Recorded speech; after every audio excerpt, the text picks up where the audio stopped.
डाला है, जिन्होंने विदेश में जाकर के भक्ति हिला दी थी।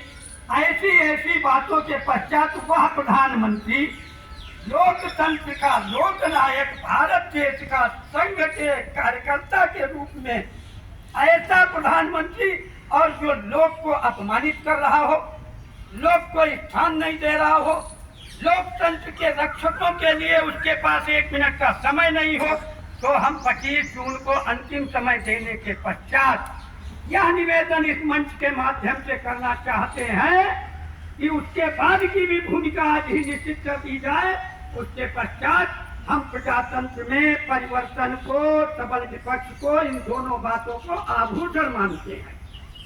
ये परिवर्तन हो जाएगा तो क्या हो जाएगा? निकाल फेंको ऐसे व्यक्तियों को। दीनदयाल जी का यह सिद्धांत था। दीनदयाल जी के लेख में पुराने पिता के तौर पे पुराने राष्ट्रधर्म पारिजन में उन्होंने कहा था हमारा व्यक्ति एक गलत आकर के यहाँ पर रख दिया गया है तो उसको भी हरा दे।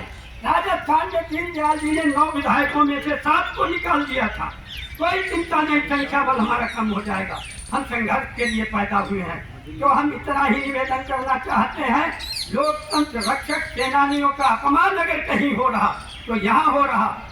मैंने मुलायम सिंह यादव गधे की पीठ पर लिख दिया, मियाँ मुलायम सिंह कह दिया, मियाँ मुलायम मुर्दाबाद कह दिया।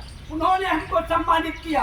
अखिलेश ने कानून बना दिया और मैं राष्ट्रवादी हूँ, प्रखर हिंदू हूँ, मुखर हिंदू हूँ। मैं उसी भूमिका में भी पैदा हुआ हूँ, उसी भूमिका में हमारा अंतिम शरीर जाएगा।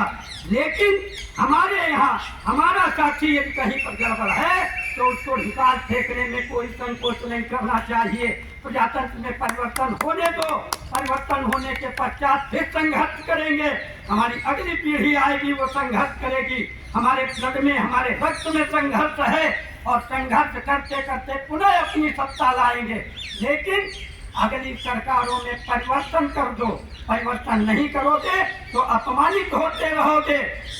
एक व्यक्ति कांग्रेसी हमको कोतवाली में मनाने गया था, लिख करके दे दो, हमारा संगठन संघ से कोई संबंध नहीं। मैं नहीं माना, उसको झटक दिया, जेल चला गया। उसने कहा जिंदगी भर चढ़ जाओगे जेल में इंदिरा जी जब तक है इमरजेंसी नहीं हटेगी।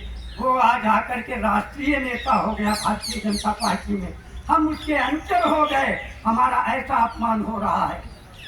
हम उत्तर प्रदेश की भी कहते हैं जिन्होंने कसाईयों की वकालत की, हमने गोरक्षा में कसाईयों के खिलाफ वकालत की। व्यवसाय से मैं जुड़ता हूँ और अपना खर्चा किया, और जिन्होंने एक जमानत में 50-50 हजार की फीस ली उनको सरकारी वकील कर दिया गया।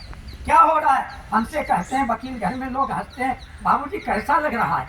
तो मैं क्या जवाब दूंगा? इसलिए प्रजातंत्र में परिवर्तन आभूषण है। 25 जून तक प्रतीक्षा करने के पश्चात हमारी घोषणा इसी संगठन के माध्यम से होनी चाहिए। भविष्य में सत्ता परिवर्तन नहीं तो निरंकुश होता है सत्ताधीश, सत्ताधीश हिटलर होता है, सद्दाम होता है। तो ईश्वरवादी होने के नाते मैं यह भी सचेत करना चाहता हूँ कि सद्दाम की दुर्गति हो गई तो आपका क्या होगा। धन्यवाद। भारत माता की, भारत माता की।